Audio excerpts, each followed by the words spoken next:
that way about me?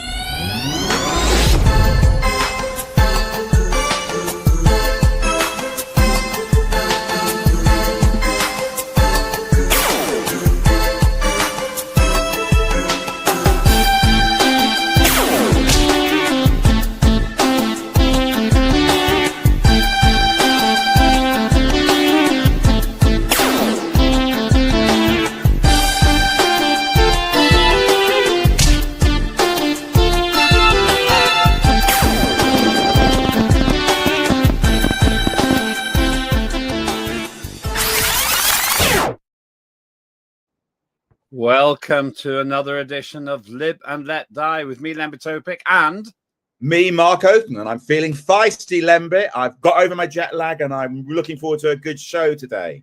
Where have you been? I've been to Shanghai, I've been to Switzerland, I've been to Finland. I did it all in 10 days. I was absolutely knackered by the end of it. But yeah, I'm ready to go now. Moan.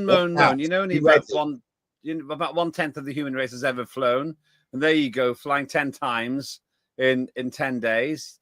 You know, you're the other half. I want to live like you one day. It wasn't 10 times. It was back and forth, 6 times. You can talk. I've seen your Avios data. I know how many Avios points you've got, Lembit. I'm on the warpath with American Express, by the way. They're in a lot of trouble. I won't tell you why yet, but it's to do with points. I'm giving them one more chance, but this will become a story. If Amex, if you're watching, I'm going to keep my promise, but will you keep yours? More of that cryptic messaging later. What do we want to talk about today? I guess we have to talk about Charlie Kirk, the appalling murder of Charlie Kirk in front of, well, the world's media, really, and thousands of people there in the United States. That's the US activist who's close to Trump. There's been a huge amount of news actually in the last 4 or 5 days. It's one of those busy news periods. We've had, of course, the huge protests in London, 150,000 people organized by Tommy Robinson. We've had the whole issue around the use of the Union Jack. And of course, our favorite person who gets a job and then gets sacked or resigned, Peter Mandelson, is back in the headlines. Yeah, I worked with him for a while. I've got a few inside tales to tell there. And a big question to Keir Starmer. Why? What were you thinking? But there we go. Meanwhile, somebody else has been doing some thinking. Is Freddy Krueger. Is that his name, Freddy Krueger? Watch out, Freddy's back. Freddy is indeed back in the news, but he has left the Conservative Party to join Reform. I think, Lembit, this is a tipping point. This is the first, if you like, normal, serious Tory who is defected to Reform. It is damning. He was close to Kemi Badenoch. I think this is one of those days we might look back on and say this is when it all started to completely fall apart for the Tories. That is, of course, Danny Kruger, and it's Kemi Badenoch. You're so racist. Such a racialist. Dyslexic, not... Badenoch. We talk about that every week. And I get it wrong. Pick next. Well, don't let me get you started on your name, Lembit. So come on, let's crack on with the show. Or Moose. And I suppose we better do the TV shows as well. I've got a surprise one for you up my sleeve. You'd never expect it coming. You'd never expect this coming. I'll give you a clue. What, this is a series. Zebedee, is it? What is it? No, I'll just give you one clue. 4 come along at once, but you'll see that later. Let's start with the horrible one, which is Charlie Kirk and his death. Or maybe we should start with the Unite the Kingdom and then move on to that. Perhaps maybe that makes more sense. I think in a way they are connected because I see them both as being around tolerance about freedom of speech in many ways. Look, you know, the march of 150,000 people is uncomfortable because of some of the individuals that spoke at that rally. Was it right, for example, that Elon Musk should muster his way into that? There's obviously concerns that Tommy Robinson, with his reputation, was involved. But despite all of that, I will defend forever the right of those individuals, the 150,000 of them, to protest. I guess, Lembit, my question to you is, what were they actually protesting about? It's hard for me to quite understand. Let me help with the context here. I know Tommy Robinson. I interviewed, in fact, him for one of the programs here on Unprecedented TV not long ago. And he was telling us about this. He told us his intentions. And in addition to that, he explained exactly the answer to the question you're asking. What was the purpose? Before we go into that, do we have a video? Maybe we should have a look at that first.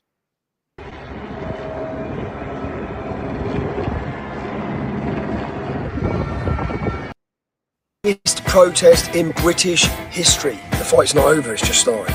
Thank you to Elon Musk, man. He's continued to fight for us for free speech, as have Donald Trump, as have JD Vance. So when you voted to save America, you weren't a vote to save America, okay? Everything you've seen today would never have happened without you voting. So vote to save the West. London calling to the faraway towns. Now war is declared and battle come down. London calling to the underworld. Come out of the cupboard, you boys and girls. The fight back is on. We are fighting back. There is a cultural revolution happening. I never felt so much alike. I'm happy, man. God bless Charlie Kirk. Rest in peace, sir. I mean, sorry, Lembit, but what is a cultural revolution? Can you untap this for me? It's very simple. The people on that demonstration had had enough.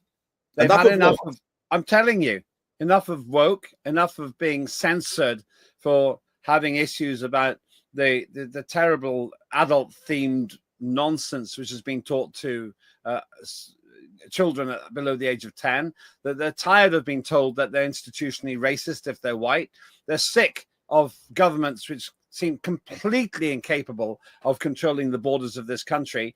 And more than anything, they're absolutely sick to the back teeth of having politicians who say they're going to institute change and then are just as grubby and having their nose in the trough as the people they replaced. This demonstration was a statement of intent by people who probably wouldn't normally have demonstrated.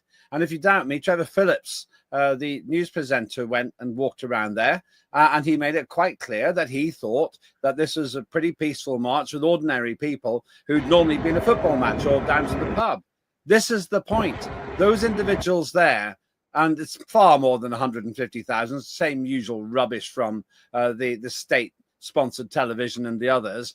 Those people there have just had enough, Mark. And what Tommy Robinson does, he's a tremendously charismatic person. He is now marshalling the total rage, disgust, and frustration of people who feel that they couldn't speak freely till now. Now, I would say the numbers were at least 250,000 there. I mean, the whole of all the streets were completely full of people from Waterloo right up to Trafalgar Square. And if you don't know the area very well, that's like about 3 or 4 miles of streets.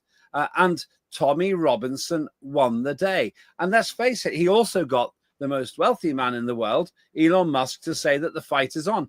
Everything about this march should scare the hell out of the Labour Party, because this should have been their core vote. Sorry, Lembit, the fight is on.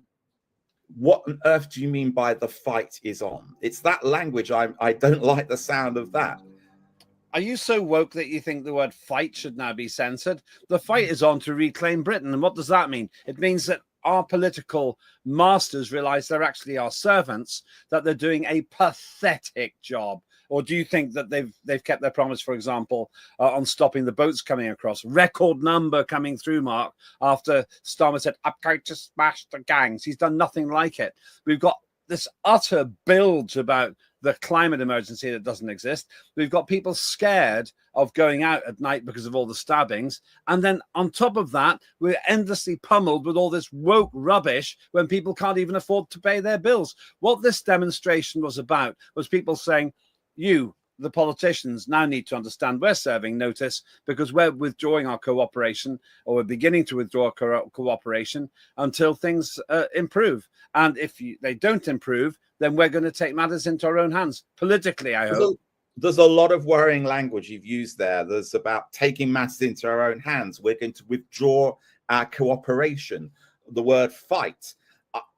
I'm not clear what this is about. Is this some revolutionary movement that you're talking about, or is this going to be a movement which seeks to influence through politics, maybe through voting reform? But what I don't like is the undertone of your message that there is some kind of uprising in the UK happening, which is so anti-political that it might actually seek to achieve its aims by bypassing the political system. I don't believe the political system at the moment is working effectively at all, but I certainly believe the solution has to be within the framework of democracy. Your indication, your language suggests that you think it maybe lies out of the democratic process. It lies out of the ballot box. What do you mean, Lembit? You are the one who's suggesting violence. You're the one who's suggesting there's a problem. This is a remarkable and absolutely classic example of what the establishment do.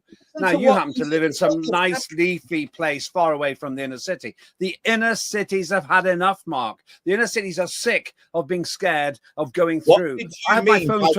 What did you mean by take matters into your own hands? What did you mean by withdrawing our cooperation?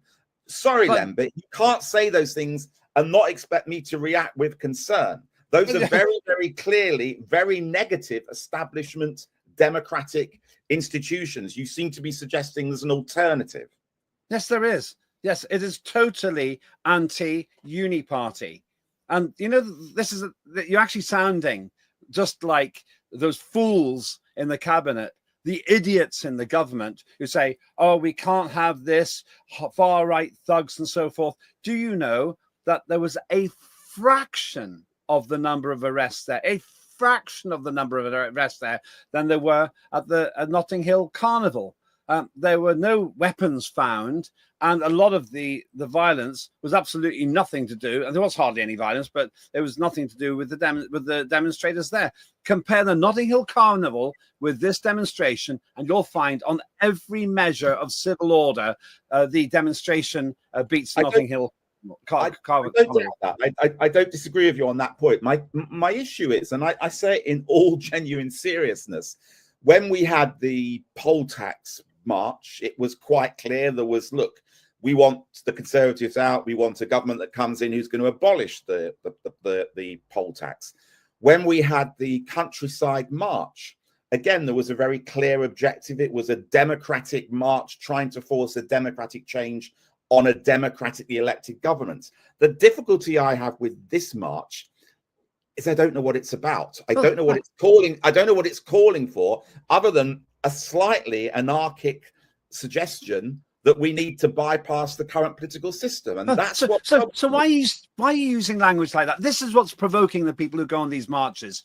The idea we could bypass Parliament. I wasn't on the demonstration, I have to say, but what the people who I know were on the demonstration demand is that we take back control of our political system, which has been robbed from the public. It's been robbed from the public by this cozy cabal, the Tory, Labour, and occasionally Lib Dem, a little alliance with a little bit of green thrown in there. They don't understand. It's a bit like you. Right, I've lived in the inner city for years and years and years and years. I've had my phone stolen twice in 6 months in central London. You don't experience it because you don't live in central urban areas where people are absolutely sick of the dilapidation, of the mass immigration, of the fear, and the fact that billions and billions of pounds are being spent on folks who shouldn't even be here.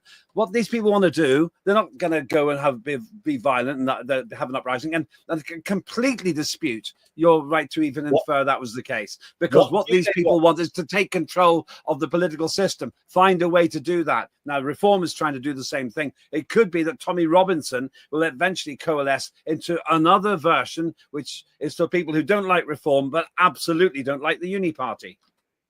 So the end objective, when you say, is to take back control of the political system, has to be then the establishment of a new political party, even further right than Reform? Or is this a rally which is essentially supporting Reform? It's not supporting Reform. It's well known that Tommy Robinson, who's the mastermind of this pretty impressive rally, and Nigel Farage don't really get on. They have different alliances and different interests. What I'm saying is that Reform UK is doing a great job of cannibalizing the votes from Conservative and Labour, and to a very small extent the Lib Dems, so that's not really their main target audience. What Tommy Robinson is doing is beginning to marshal the public at a visceral level. Now, it could be, and this is an area, I'm not going to say this with certainty because I don't know yet. I haven't even had Tommy explain what he wants to do with this. It could be he decides to set up some political party. But the other thing he could do is he could en masse direct people or encourage people to vote in a certain way. Now, that's interesting because the natural alliance would then be not Tory, not Labour, not Lib Dem, definitely not Green. Well, that doesn't leave very many options. But as I say, there's a friction there. Tommy Robinson and Nigel Farage, for reasons that are interesting and take too long to explain, don't get on. And so the question is, and it's a valid question, what does Tommy want to do with all this power?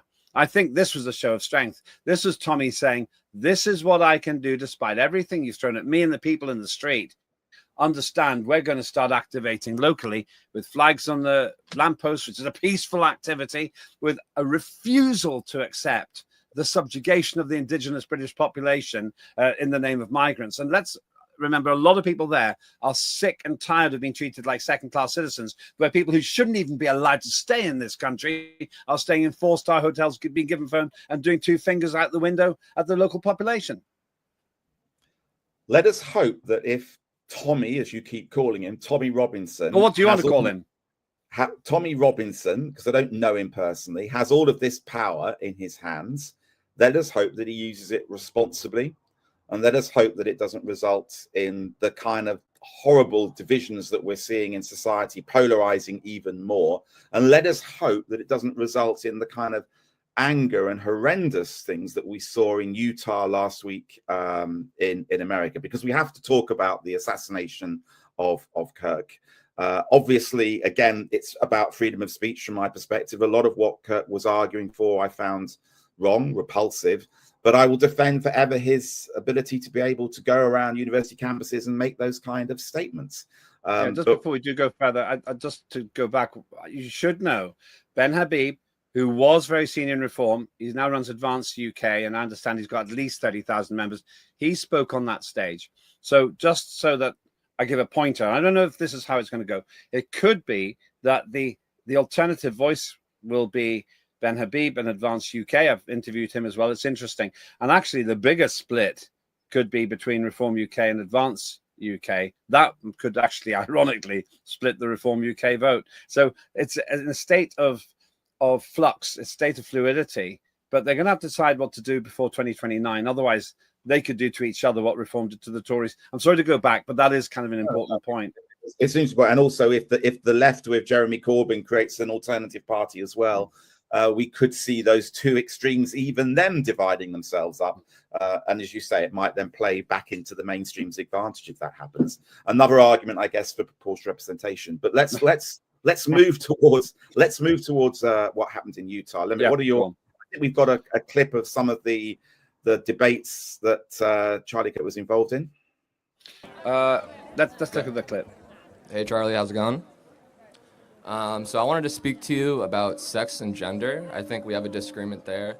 I feel like we can agree on sex. There are male, female, you're either born male, female, or in some cases, some instances, there's a case of intersex persons. But I think our disagreement lays with your interpretation or your take on gender and how it's directly linked to sex. And I just kind of want to see where what's your thoughts on gender, or what's your take? Because I'm not quite sure. I'm not really caught up on what you've.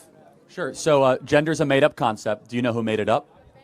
Who made it up? A guy by the name of John Money in the 1960s. Well, and why did he make it up? No, I was going to say, wouldn't technically anything be a made-up concept? No, sex is not made up. You can look at sex. XX and XY chromosomes are not made up. Are not made up. Yeah, I agree with that. I think we're on the same page about that. So sex is observing. Gender is creating something new.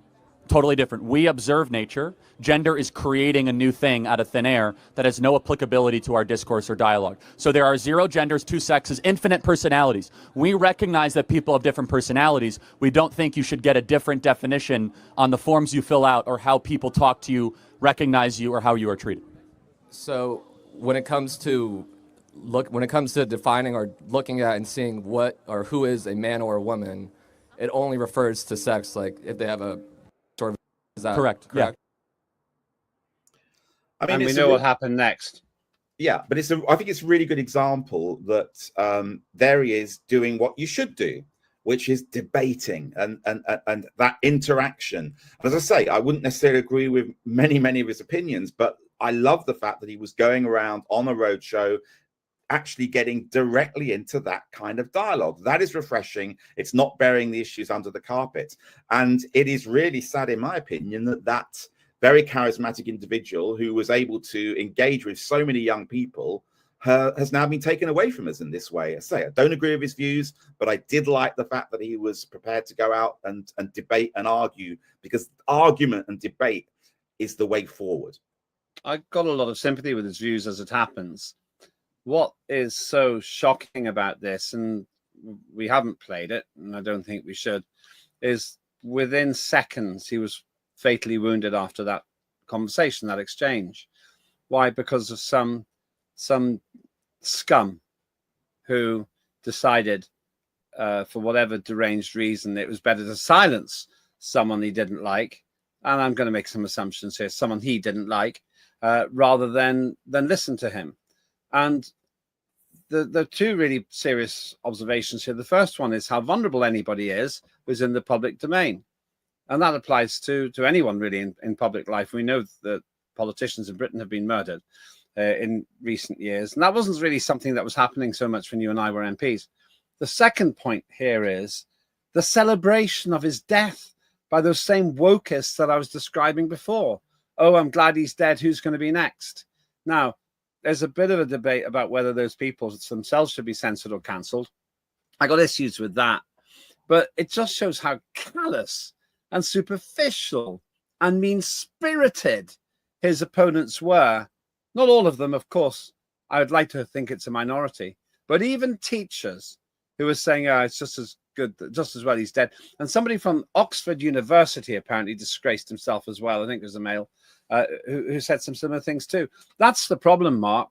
If you reduce things to this kind of very personalized glee at someone else's death, then actually hope for free speech is itself fatally wounded. But luckily, his very brave wife and the entire movement Turning Point behind him seems to be rallying to make some good out of his terrible death. I mean, look, horrible images, and it seems almost an invasion of privacy, in my view, to look at these kind of things. But look, you're right to say that the debate is important, and you're right to say that it is wrong that those people that were against him showed glee in what we're seeing here and what has happened. But I would say this also, that I think that President Trump and others in power in America have also to be careful about the language that they use. Some of the things that Trump says about people, some of the ways in which he described former President Biden, is it really healthy? I'm all for free speech, but let's make sure that particularly the people who hold the very, very highest offices are cautious and careful about what they say. We remember, don't we, what happened after the election that Trump lost. The language that he used created those riots, created the storming in Washington. So we have a responsibility at that level of seniority to be careful and cautious about the language that we use. I'm not saying, of course, that they should be gagged. I'm just saying there comes a responsibility, frankly, about the language you use in public life. Otherwise, it just becomes the norm to start to hate individuals. We shouldn't hate individuals. We should be debating with individuals. I'll throw one spanner in the works, which we can't pursue today. Did Donald Trump actually lose that election? There's plenty of evidence of electoral fraud, and there are bookfuls of evidence to show that Democrats are notorious for stealing elections in America. If there's a conspiracy theory around, you are going to jump on it straight away. I mean, for goodness sake, let's not forget what happened to Al Gore and the hanging chads when he won that election and that was taken away from him. So it's not a Democrat or a Republican issue. It is an issue about how the Americans run their elections, and they don't seem to be very good at getting a firm and clear result. There's no conspiracy around that, Lembit. It's just cock up not conspiracy. Small little point. Apparently Al Gore won, but was robbed, the Democrat, but Donald Trump lost. And they shouldn't have been angry about that. Okay, well, we'll see. And more people voted for Hillary Clinton than voted for Donald Trump. We can go on forever. Their system is not perfect. Well, but look, you could say the same for Reform UK. That the problem is because they came third and got 5 seats. There is a thing here, or just a handful of seats. There is a thing here, though. There's a point, which is that I think Donald Trump does make a point that the Wokerati hate him. They hate him because he's dismantling their painstakingly built environmental cult, the teaching of transsexual themes to children are clearly inappropriate at being exposed to these ideas, a whole bunch of other stuff. So I actually personally think, well, there may be blame on both sides, Republican and Democrat, that when he talks about the woke agenda, it has done much more harm because they can't bear the fact that he's actually attacking them at a deep state level.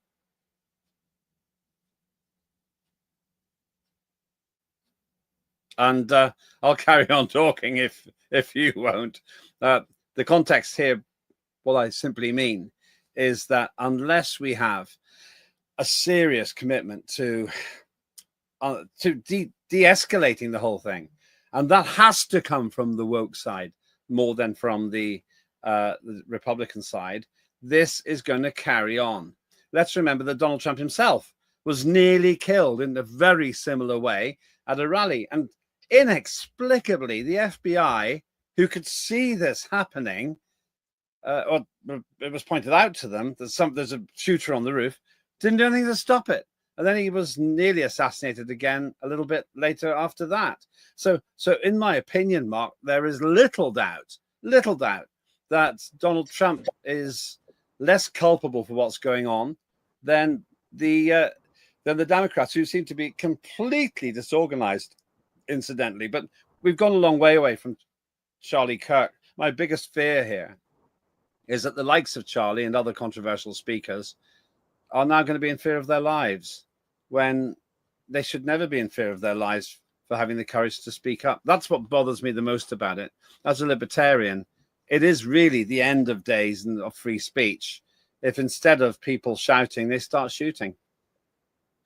100% agree, Lembit, on that. And I think, yeah, both of us would wish forever to defend the right of people to say what they like. But look, this is probably a good time to take a break after those sad reflections on what's happened in Utah.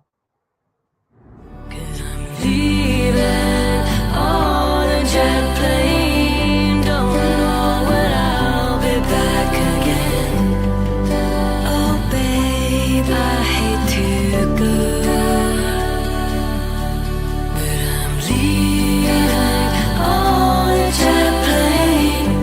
Da, da, da, da.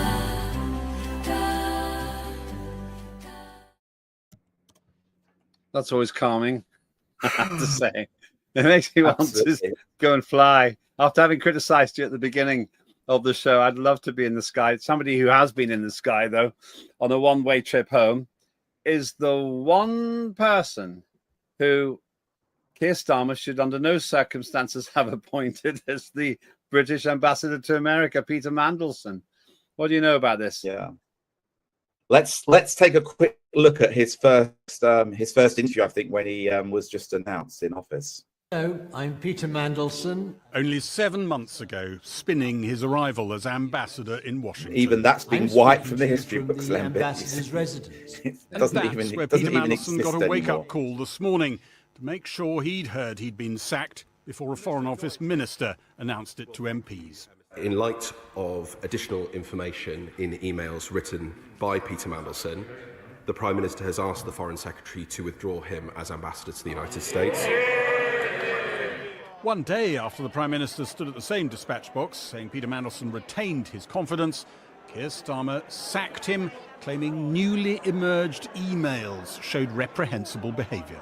Just yesterday, he told me at Prime Minister's Questions that he had full confidence in Peter Mandelson, even though he knew even though he knew that Peter Mandelson had said that there are more revelations to come. I think that is part of evidence that he has extremely bad judgment. After the appearance of a... Well, I have to say, I used to work with Peter Mandelson when he was Secretary of State for Northern Ireland. And he lied to me, first on a trivial matter, and then on a really important issue. But he also lied to the late David Trimble, who was in charge of the unionist movement at the time.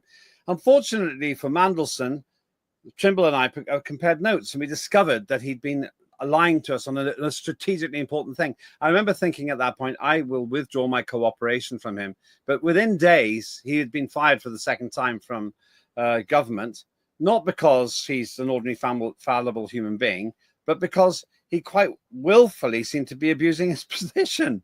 So when Starmer appointed Mandelson as the British ambassador, I thought, number one, he's not clubbable. Number two, he's not trustworthy. Lo and behold, 2 out of 2. I mean, there's so many issues here, aren't there? The first issue, I think, is were we so lacking in talent in this country that we had to go back to somebody who'd already failed twice in their political career? There must have been many, many more options to have as ambassador than Peter Mandelson. Are we really saying he was the best person for the job? And then the second issue, and this is where I think it gets politically extraordinarily difficult for Keir Starmer, is it would appear that in fact he had the information sent through to Downing Street about the more detailed correspondence between Mandelson and Epstein. Now, look, you know, we understand prime ministers are busy and they may not be able to read everything, but for goodness sake, Downing Street is packed full of people that advise the prime minister. Are we really saying that none of them had actually seen that information and none of them were able to actually say to Keir Starmer, for goodness sake, before you go into Prime Minister's Question Time and back him, you need to know about this. Don't back him, you need to sack him. Absolutely. And on this, we totally agree. There are real three problems here. First of all, Mandelson was risky from the start because he has betrayed his own bosses before by his behavior in a way.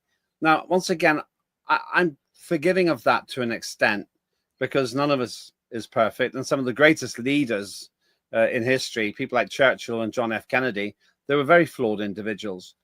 But you could just about get away with that one if it wasn't for the other two things. The second thing is that I just don't think Peter Mandelson's got the right qualities to make this relationship work, especially under the circumstances that the Epstein business is continuing to be a huge problem for Trump. And that was known when he was appointed, and everybody knew that Epstein and Mandelson were friends. Maybe we didn't know they were best pals, but we knew they were friends. And here's a third one. And this is the killer question. Mandelson's gone. He's done. He's 71. He's probably not going to get back from this one. But Starmer claims he didn't know the things that you say he should have known. If that's true, then he is far too incompetent to hold the office of Prime Minister, the most important ambassadorial position on the planet for the British government, and he didn't check the records. The second, and I think more likely, and here's the problem. Under the ministerial code, if Keir Starmer claimed falsely that he didn't know this information, he's in breach of the code. And there's only one outcome from that: resignation. Ironically, Peter Mandelson's passing gambit towards the Labour Party could be the destruction of Keir Starmer. And I think that Mandelson is not going to go quietly as well. He's fuming. He's furious about this. The Mandelson allies would say, look, you're treating me like I was Epstein, for goodness sake. I was standing behind a friend. I may have used unfortunate language for sure, but actually I haven't committed any crimes here. So the Mandelson fan group are quite angry and quite cross, and they're rightly, I think, going to lash out at Starmer on this issue. So Starmer is, I think, in his weakest point yet as Prime Minister. It's been a terrible fortnight for him. He tried to lurch through phase 1, phase 2, phase 3.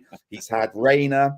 As we're talking in this broadcast, there is breaking news now of one of his close advisors also having to resign over some unfortunate messages around Diane Abbott. So there is a sense in which this prime minister is not only incompetent, but also unlucky.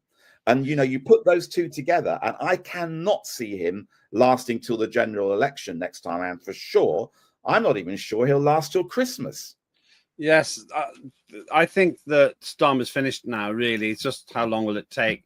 I'd say the absolute backstop will be the May 2026 elections, because they're going to be completely hammered into the ground. Reform UK is getting a lot more organised.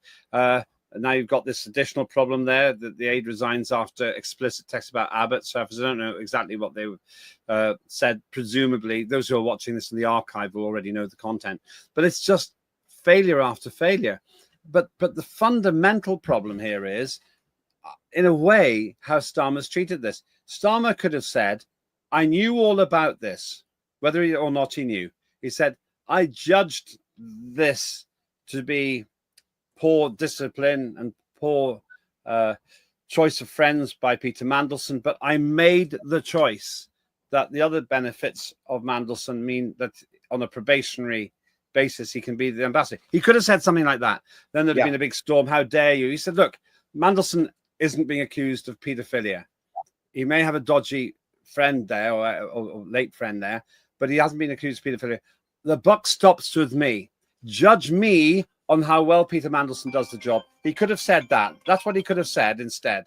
But what he actually didn't, what he actually did do instead was he kind of, in a mealy-mouthed way, saying, oh, it's absolutely terrible. Well, if it was terrible, why did you appoint him? Because it was just as terrible when you appointed him as it is now. And let's not pretend MI5 and the Secret Service and the Foreign Office, they will have known the inside out on all of this. So the real crime isn't necessarily Peter Mandelson's judgment, and he does have poor judgment. He wasn't clubbable, very difficult person to get on with one-to-one. It was the fact that knowing this, the Prime Minister ignored it and then refused to do the one principled thing that he should have done, namely, I know and I make the judgment that he was still the best person and the results would prove it. We could have a completely different conversation about whether that's true or not. That's what I would have said. That would be my advice to Keir Starmer, but he's done the very worst thing. Oh yeah, this is bad enough to fire him. But Starmer, you knew it before you appointed him. So you're a liar. You've got to go. I think what is extraordinary about this is it's like some kind of Shakespearean drama in many ways. We have a guy, Epstein, who has now committed suicide, and he is potentially... He died. Okay, he is potentially bringing down the President of the United States, the Prime Minister of the United Kingdom. He's brought down an ambassador to Washington, and he's brought down a prince, one of the Queen's children. You know, this is extraordinary, that the impact that this individual has had on so many individuals. Quite remarkable that so many years afterwards, this is still having such an impact. And there will be many, many more, I suspect, dramas, twists and turns to come from this story. But the one person who we're focused on now at the moment is Keir Starmer. And I think this is one of the first nails in the coffin before he's actually taken out of Downing Street. Yeah, I think so. His position's irrecoverable in a sense. It just can't get better for him because he hasn't got the capabilities. He just hasn't got the intellectual agility to do it. The question isn't if, it's now when. I hope he does make it to 2029 to the general election, because I want to make sure that Labour don't win. Under him, there's no chance of it. But there's a cornucopia of people to replace him. Brilliant people like David Lammy, maybe Angela Rayner. The only person with the modicum of ability is Wes Streeting, but I think he's compromised in other ways. He just hasn't got that natural leadership. But and what do you think about Andy? I mean, we have to do this in a future program about who could the potential leaders be. But Andy Burnham is definitely on manoeuvres.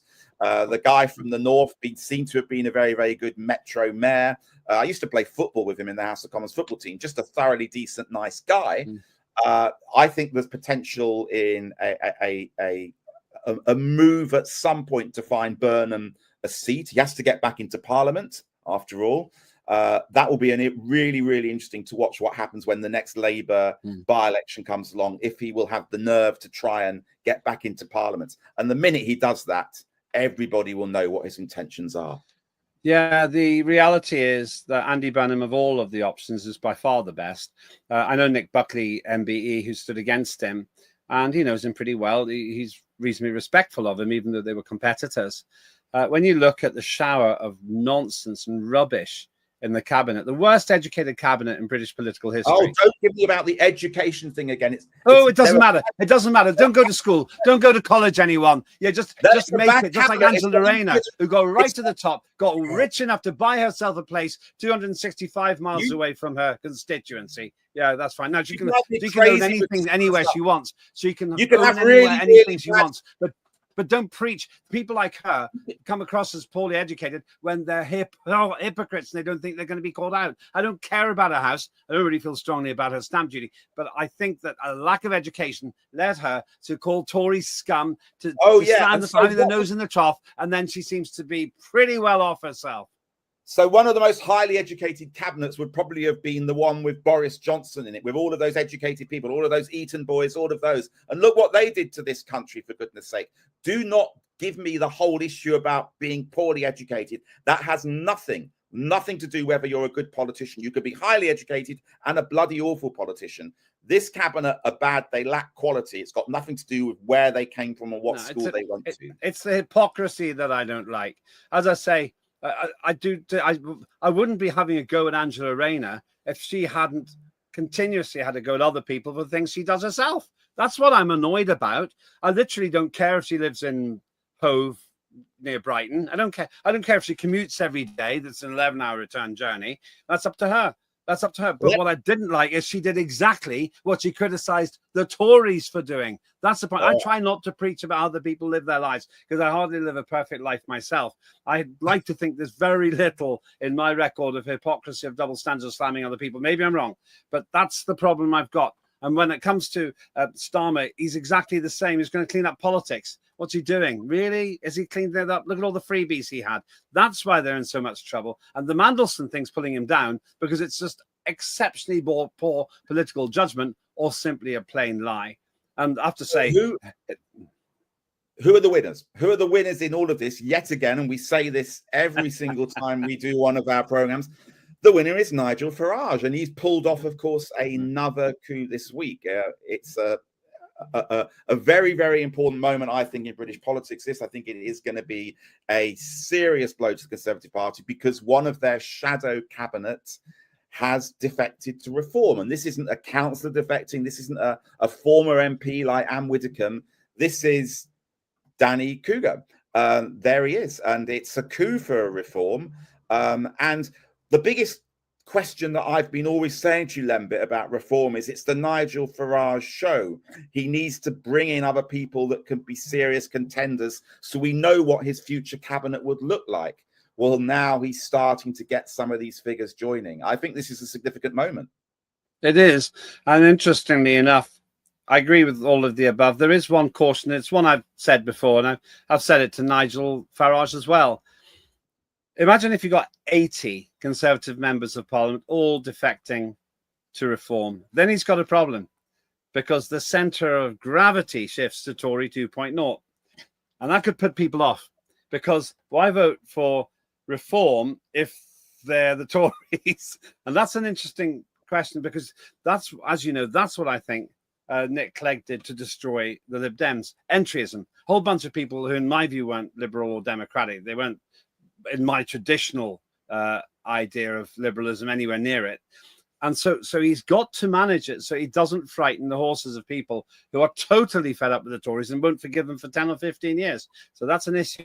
On the other, right, this is experience coming in, and that's an opportunity. But just imagine if the floodgates open and all the Labour MPs, all the Tories, and maybe a few Lib Dems who think they can't win unless they reform, they all join too. Then you've got a party management problem. But there's no doubt that Danny Kruger's defection and his damning indictment of the Tories, the Tory torches going out and all this sort of stuff, isn't exactly going to help Kemi Badenoch, who, let's be honest, isn't exactly at the front of the race right now. No, I mean, I think this is good news for reform, but it is disastrous news. It's the story really here is just how bad this is for the Conservatives, that she can't hold on to somebody in her shadow cabinet. And you're right, there will be others now looking around thinking, hang on a minute, will I go next? I'm sure there will be more that will follow. Interesting question though is, if he really had courage, would he resign his seat hold a by-election and see if Reform could then win that by-election. I suspect they would win it, and it might actually be a very smart thing for him to do, to put down a marker and say, do you know what? I'm so confident that Reform is the right way forward. I'm so confident the Conservatives are dead. I'm going to test it with the electorate in my constituency. Let's see if he's got the guts to do that. Yeah, I would say you're right. And he was asked about that. And an interesting comment that Nigel Farage had said in the past about being a dishonourable member if you change party and then you don't hold an election and a by-election. And there was Kruger gave a very convoluted and it's not very plausible answer. My opinion is you add the Tory vote to the Reform vote, and that's what Kruger will get, plus a nice dollop of Labour vote too. He could win with an increased majority, to be honest. That would put them in such a strong position. Having said that, at time of broadcasting, they're fighting a campaign in Caerphilly in Wales at the moment. It's an interesting one. And they're starting from almost zero. It'll be very interesting to see what happens there. But I agree with you.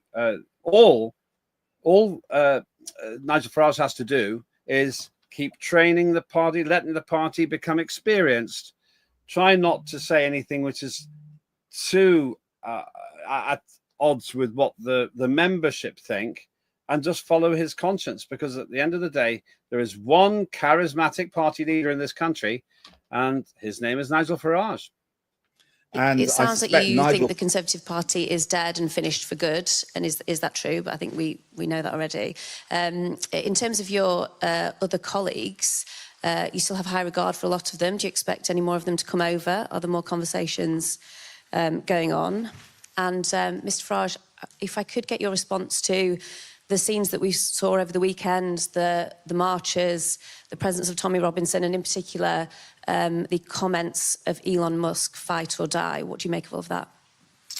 So on the first question, I don't think the Conservative Party is dead. I just think it's over as the principal opposition and the principal vehicle of conservatism, the sort of conservatism that I believe in. And I think in reality, it is very unlikely that they're going to recover significantly or soon. And my personal view is ever. So I'm not predicting that there will never be Conservative Party or Conservative MPs. I would hope that colleagues who share my view about the crisis that the country is in and the opportunity that Reform offers to save our country at the next election will follow me. In terms of what conversations are underway, I have absolutely no idea, and that's best left to the leader. I mean, he's credible, isn't he? He's a credible speaker. He comes across actually quite statesmanlike, and they need figures like that. They need the mavericks, but they also need those people that have that mainstreamness about them, which can reassure some of the voters that think a lot of the Reform people are crazy, balmy, maverick billionaires. It's a great catch for them, for sure. I just wonder what his mum is going to think, of course. Do you know who his mother is, Lembit? No. Prue Leaf. Who's that? Oh, for goodness sake. Prue Leaf, as in famous cook, as in all the celebrity cooking shows. She's one of the country's most famous cooks. There you go. That "do you know who it was" totally wasted on Lembit, I have to say. Well, I've got my fingers burned with that one. Oh, I think you overcooked the comment, though. I have to say, it was a timely clip because it does show a certain statesmanly attitude. When I last saw Nigel Farage personally, you could just see the personal development. That's not Nigel Farage, is it? That Lembit is Prue Leaf wearing a couple of telephone kiosk wire things on her. She's got the same color glasses as me, I think. Yeah, that's Prue Leaf. Coincidentally, taught my daughter cooking. But there you go. That's a little sidebar. You never see Prue Leaf and Mark Oaten in a room at the same time.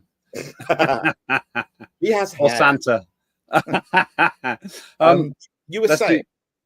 Go on. So just a last word on that. I think that Reform's having a great run at the moment. Everything's going right for them, but that's partly because everything's going wrong for Labour and nothing's going right for the Conservatives. Of the two, the Tories are stagnant.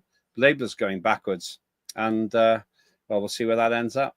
And Farage must be loving it. He told me before the general election he didn't really want to get back in because he was pursuing other avenues. And I quite like the fact that he's come back in despite rather than because of personal ambition. He's a very confident man. Some call him arrogant, but I think he's very confident. But I'd rather have somebody who doesn't just want to be prime minister to be prime minister. He's doing it because he thinks he has to. And unfortunately, I think Keir Starmer wanted to be prime minister. He had no plan, no idea, and now he's got little hope.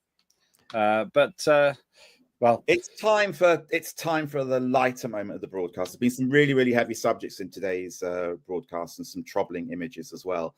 But let's do our favorite TV and film recommendations. Lembit, you've been breaking the rules recently. You've been doing films rather than TV. I hope today you're back on TV, are you? I do, yes. I do have a TV series, but you're not going to like it. Go on then. On the Buses. What?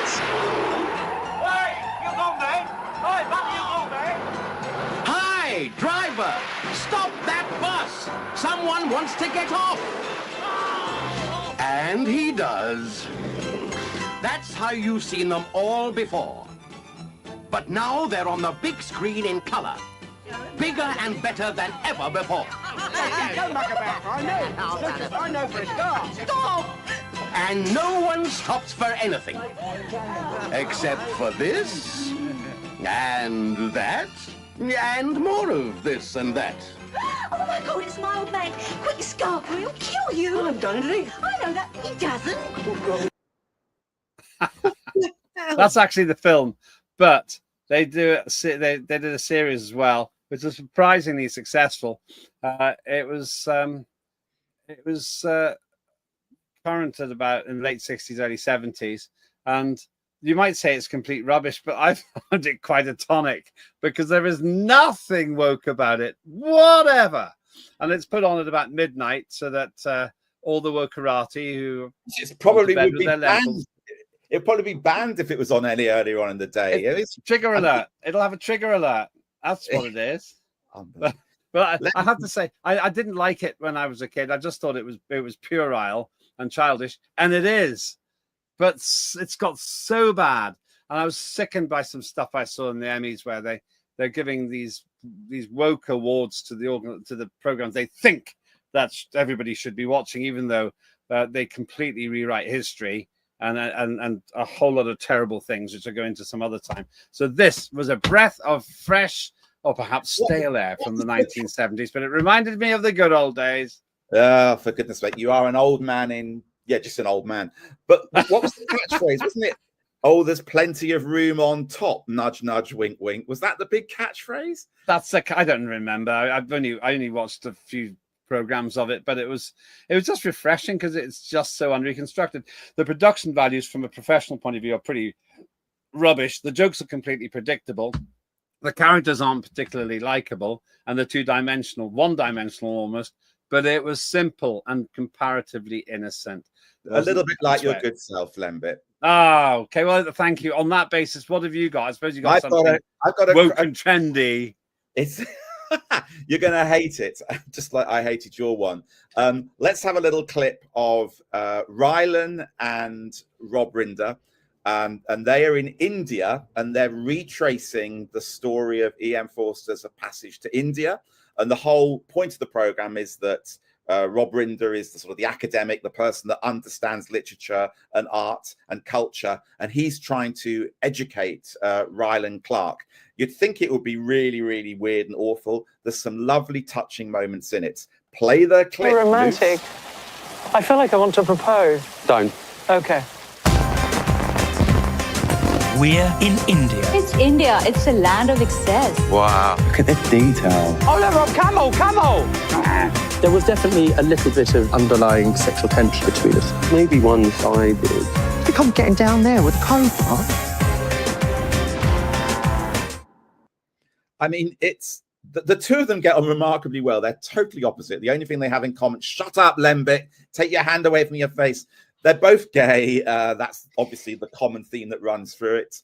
I'm gay, so I really, really enjoy that element of it. But actually, there's some really interesting stuff about literature and art and culture. And I love the fact that this particular series, the last one was in Venice, this one's in India, is based on E.M. Forster's book, A Passage to India. And E.M. Forster himself was actually gay, but it wasn't allowed, obviously, back in the day to be able to tell anybody about that. Yeah, lovely, friendly, some nice moments, and you know, it's just really nice, easy watching. Funnily enough, all the characters in On the Buses are straight. There you go. I mean, Well, that maybe sums the two of us up, Lembit, one way or another. I don't pigeonhole you. I don't pigeonhole you. It's and just I'm interesting not that going you to pigeonhole you. Right. There's something almost wrong about that phrase, but we'll leave it for now. I think now would be a good time to stop the show, yeah? Well, we've probably got to a natural point there. A lot of sadness in it today, but at the end of the day, we report what we see. Thank you very much for watching. Always a pleasure to see you, Mark, by the way. And I don't agree with a lot of what you say, but I will defend forever your right to say it, Lembit. Absolutely, I will. On that, we agree. I'll see you marching in the streets sometime soon. If you've got something to say, do feel free to put your comments down. Please like our show in the like way on Unprecedented TV on YouTube, and do follow us. Please subscribe. It doesn't cost you anything, and it helps us so much in building our brand. Thanks very much indeed, and thanks to Moose for the great production. I'm Lembit, and I'm Mark Oaten. See you soon.